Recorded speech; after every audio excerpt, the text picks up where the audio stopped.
Nous voilà arrivés en période de Noël. Noël, c'est une période où les télévisions font en sorte de nous repasser des rediffusions, mais alors là, il y en a une qui passe tous les dimanches soirs. Elle passe sur TFX, la chaîne 20 de la TNT. C'est la série des trois Sissi. Je ne sais pas s'ils vont mettre Sissi, les jeunes années du Noël. Donc j'ai déjà vu hier, j'ai déjà vu Sissi. J'ai vu hier Sissi impératrice, mais qu'est-ce que c'est beau! Ça me rappelle des souvenirs extraordinaires. Alors que j'habitais en Tunisie, ma grand-mère, elle s'appelait Méa, elle me disait: allez, allez, Annie, toi ne me choufou chichi. Et donc le film passait au Marivaux, il y avait des grandes pancartes qui étaient peintes à la main, il y avait des peintres qui mettaient toujours en valeur le film qui allait passer. Et aussi, il y avait une imprimerie qui s'appelait Publicia qui vendait toutes les photos des Sissi avec l'impératrice, avec ses bijoux, ses belles coiffures, ses belles tresses. Qu'est-ce que c'est beau, qu'est-ce que c'est beau. Je peux vous dire que je connais toutes les paroles par cœur.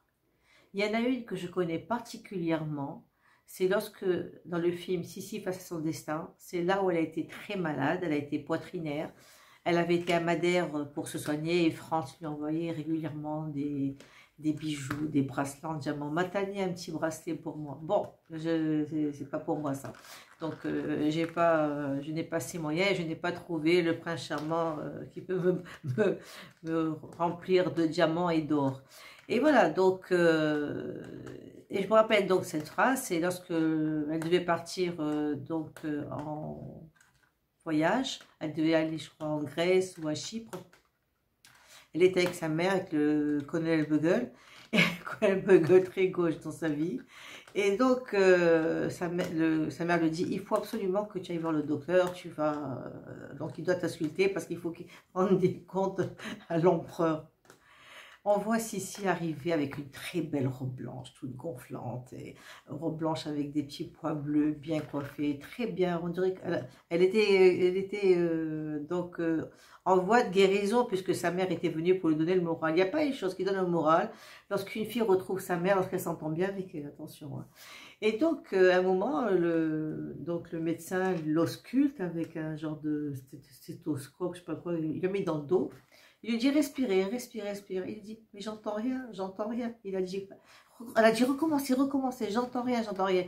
Après, on la voit directement débouler en arrivant: maman, maman, maman, je suis guérie. Alors que je parle de la chanson, lorsque je parle de cette phrase, je suis guérie, je pleure, je ne sais pas pourquoi je pleure. Mais bon, c'est quand même con d'être aussi romantique que moi. Mais c'est beau quand même, ça change un peu la vie. C'est beau de se rappeler les souvenirs. Moi, ça me rappelle la Tunisie, Publicia.